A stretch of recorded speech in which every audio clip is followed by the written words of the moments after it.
Hi hello welcome to Suman TV. నేను మీ Roshan. So ప్రస్తుతం మనతో పాటు ఉన్నారు చాలా స్పెషల్ గెస్ట్ అని చెప్పుకోవచ్చు అనమాట. ఎన్నో పర్యాయాలు మంత్రిగా చేసి అండ్ ముఖ్యమంత్రిగా చేసిన నాదెండ్ల భాస్కర్ రావు గారు మనతో పాటు ఉన్నారు. ఆయనతో మాట్లాడేద్దాం. సో ఎలక్షన్స్ తర్వాత ఆయన ఇచ్చే ఫస్ట్ ఇంటర్వ్యూ కాబట్టి అసలు ఏం మాట్లాడతారో అనేది చాలా మంది ఎక్సైటెడ్గా వెయిట్ చేస్తున్నారు ఈ ఇంటర్వ్యూ కోసం. సో నాదెండ్ల భాస్కర్ రావు గారు నమస్తే. నమస్కారం అండి. సో సార్ ఫస్ట్ నేను అడగాల్సిన క్వశ్చన్ ఏంటి అంటే 90 సంవత్సరాలు వచ్చినాయి మీకు, ఇంత హెల్దీగా ఉన్నారు, హ్యాపీగా ఉన్నారు, ఇప్పటికీ 5-6 కిలోమీటర్స్ వాకింగ్ చేస్తారు, వ్యాయామం చేస్తారు, ఇంకా కుదిరితే జిమ్ కూడా చేసుకుంటారు, ఇంత హెల్దీగా ఉంటారు కదా, ఏం ఫుడ్ తీసుకుంటారు మీరు అసలుకి? ఫుడ్ మామూలు అండి. నేను ఇదివరకు గ్రామంలో ఏం తినేవాడినో ఇక్కడ కూడా అదే తింటాను. ఏం తినేవాళ్ళు? లీడర్గా కూడా అంతే, కాయగూరలు, చక్కగా మజ్జిగ, పెరుగు, మామిడికాయ పచ్చడి అలాంటిది నంచుకోవడానికి. Same habits, village habits. Okay. అయితే నాకు ఈ సిగరెట్లు కానీ ఇతరత్ర అలవాట్లు కానీ నాకు లేవు. ఓకే. నేను గృహస్థుడిగా ఉన్నప్పుడు కూడా ఏకపత్ని వృత్తుడు. నేను ఎప్పుడు కూడా పరాయి ఆడవాళ్ళ మీద వ్యామోహం కానీ అలాంటి పనులు ఎప్పుడు నేను చేయలేదు. అంత డిసిప్లిన్డ్ లైఫ్ మొట్టమొదటి నుంచి కూడా. కనుక ఆ గ్రామ వాతావరణం నుంచి వచ్చిన పెద్దవాళ్ళు నేర్పిన ఆ అలవాట్లే కంటిన్యూ చేశాం. ఇక్కడ నేను 53లో వచ్చాను ఒకసారి, అంటే ఆంధ్రప్రదేశ్ కాకముందు. 55 నుంచి 57 ఇక్కడ BA చదివాను నేను హైదరాబాద్. చదివి అప్పటికి 50 మనకి ఇది వచ్చింది, ఏది ఆంధ్ర తెలంగాణ కలిసిపోయింది. తర్వాత నేను హైకోర్టులో ప్లీడర్ చేశాను. నేను ఇక్కడ ఉస్మానియాలోనే చదువుకున్నాను, ఉస్మానియాలోనే నా ప్లీడర్గా కూడా ట్రైనింగు, తర్వాత శుభ్రంగా హైకోర్టులో ప్రాక్టీస్. ఓకే. మా మామగారు కూడా బ్యారిస్టర్, డాక్టర్ వాసిరెడ్డి వెంకయ్య చౌదరి. అయితే ఆయన దగ్గర నేను ప్రాక్టీస్ చేయలే. నేను నేర్చుకుంది నరసరాజు గారు అని అడ్వకేట్ జనరల్ ఉండేవాడు, ఆయన దగ్గర పెట్టాను. నన్ను ఆయన దగ్గర నేర్చుకున్నాక నా అంతా నేనే ప్రొఫెషన్ స్టార్ట్ చేసినా నాకు ఈ ప్రొఫెషన్ మీద పెద్ద ఏంటో చిన్నప్పుడు పెద్ద ఇంట్రెస్ట్ లేదు. దాంతో ఉద్యోగం కోసం వెంపర్లాడుతూ నా మిత్రులతో కొంత సహకారం తీసుకుని ఢిల్లీలో అక్కడ ప్రయత్నం చేసి, ఆ ఢిల్లీ వెళ్ళినప్పుడు చాలామంది పెద్దవాళ్ళతో పరిచయం అయింది, పెద్దవాళ్ళందరితో.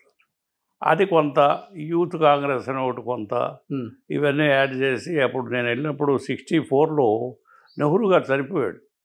చనిపోతే నా మిత్రుడు ఒకడు కృష్ణమేనకి బాగా ఫ్రెండ్, కృష్ణమేన బ్రతికే ఉన్నాడు అప్పుడు.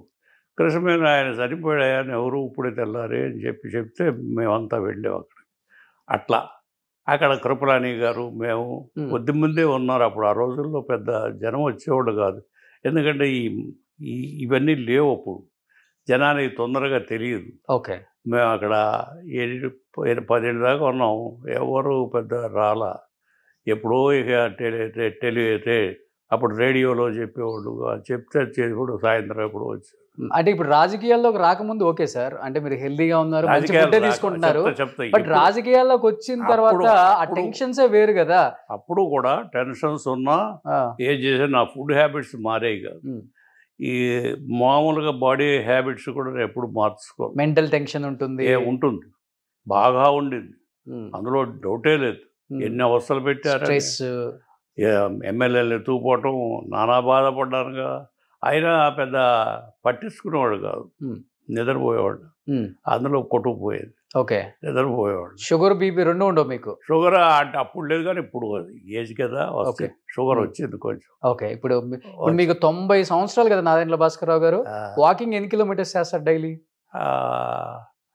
4 కిలోమీటర్లు డైలీ. ఓకే. Non stop. అంటే అక్కడ తోటలో అక్కడక్కడ డాములు ఉంటాయి, ఎప్పుడైనా కావాలంటే ఆగి మంచినీళ్ళు తాగడం, కబుర్లు చెప్పుకోవటం, వాళ్ళు కలుస్తారు కదా, కూర్చుంటాం. ఓకే. అందరూ మీ ఫస్ట్ కలవగానే మీ హెల్త్ సీక్రెట్ అడుగుతారు కదా? అదే సహజం.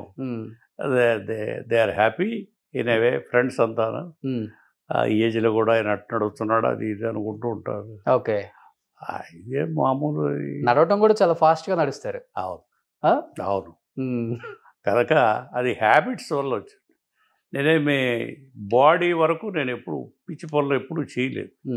ఈ మధ్య ఒక పేషెంట్ చూశాను, ఆ శిష్యుడు ఎన్ని జబ్బులో చెప్పడానికి లేదు. ఆడ దుంపదే కానీ ఈ దుంపదే కానీ ఏందిరా ఇది, ఈ జబ్బులు ఏంటిరా, నడుము పోయింది, ఇది పోయింది, హార్ట్ పోయింది, ఇంకేయో పోని డాక్టర్ని అడిగితే కష్టం సార్, మల్టిపుల్ అన్నారు. ఏమిటి ఈడు దుంపదగా ఎంగేజ్ కదా అంటే, అంతే చెప్పలేమన్నాడు. మల్టిపుల్ అన్నాడు. అంతే 1 day 2 days ఉన్నాడు, పోయాడు. నాన్ వెజ్ తింటారా మీరు? నాన్ వెజ్ చాలా తక్కువ, నెలకు ఒక్కసారో 2 సార్లు అంతే. అది కూడా నాకు ఇష్టతగా తిన్నాం, తెప్పిస్తారు. ఎక్కువ ఆకుకూరలు తింటారు? అన్ని కూరగాయలే నాకు పెడతారు, అదే ఇష్టం నాకు. సూపర్. అంత ఫుడ్ మంచి హ్యాబిట్స్ ఉండబట్టి మీకు 90 years వచ్చినా కానీ ఇప్పటికి యంగ్గా కూరగాయలు ఫ్రిడ్జ్ లో నుంచి తీసిన యాపిల్ పండులాగా ఉంటారు. సాంబారు, మామూలు పెరుగు, పచ్చి మామిడికాయ పచ్చడి, ఆ పప్పు, అయ్యా ఆ ఊళ్ళల్లో తిన్నాయే నాకు అలవాటు. అయ్యంటే చాలా ఇష్టం. గోంగూర పచ్చడి, మామిడికాయ పచ్చడి అలాంటి. సో మీ జీన్స్ ఎవరికి వచ్చింది? మీ పిల్లలకి, మనోహర్ గారికా అంటే వాళ్ళ పిల్లలు ఇక్కడ సిటీలో పుట్టారు, ఇక్కడే పుట్టారు, హైదరాబాద్లో. వాళ్ళ జీవితం, వాళ్ళ పుట్టినప్పుడు ఎంతో ఖర్చో తెలుసా? 100 రూపాయలు. ఇప్పుడు పుట్టితే పుట్టుక ఎంత తెలుసా? 1,00,000 మినిమం, డెలివరీకి 1,00,000. అప్పుడు 100 రూపాయలు చేశారు. జనానా హాస్పిటల్, ఈ హాస్పిటల్స్ ఏమి లేవు అప్పుడు. జనానా హాస్పిటల్ అని హైకోర్టు పక్కన ఉండేది.